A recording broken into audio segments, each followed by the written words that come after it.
Hey everybody, another day of being sober. Love it. Today I wanted to talk to you about step 7 of AA, which is to ask God to humbly remove our defects. Kind of goes with step 6, to remove the defects of character. That's great. I mean, I think having a higher power and being spiritual and all that is actually a really good thing. But it comes back to free will, like I've been talking about the entire time. With smart recovery, we don't label anything. So just think about it for a minute. If you go to an AA meeting and stuff, they want you to stand up and say your name, say you're an alcoholic, you're a substance abuse person, and it doesn't matter. But what logic is that? Nothing against AA. But what's the logical, rational thing to that? There isn't any. If you're asking God to humbly remove your defect, then why do you got to stand up every day and say that defect? And that's what you are. You're actually telling everybody that is your character.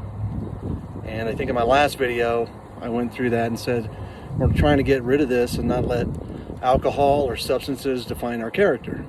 A lot of people do that easy. They'll have drinking spurts when they go through college and, just party, and then they just kind of let it go. And then they go and become sober the rest of their lives.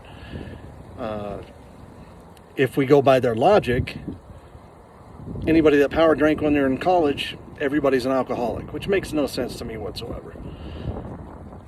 I had a drinking problem, and I fixed it. There's people out there that had substance abuse problems. I know a bunch of them. They fixed it. So if we got to stand up every day, go to a meeting because you're worried about drinking, unless you get to the meeting, doesn't make any sense either.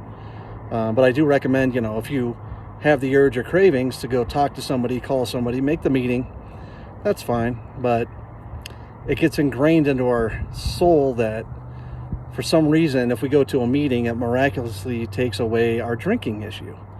And that's not the case. We're trying to figure out what the triggers are and to eliminate those triggers. It doesn't define me at all. I go to the gym every day. It's something I got rid of because of drinking. Now I go to the gym instead of drink. But it's one of those things that we're trying to get away from this labeling, characterization of it being us. I'm not an alcoholic.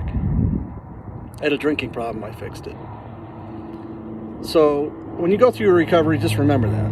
You shouldn't have to go through and stand up at a meeting and say, yes, my name's Alan, I'm an alcoholic. That's a negative. It's just reinforcing what the character defect is, and then you got to go and do a step 7 to ask God to humbly remove it. Doesn't make any sense.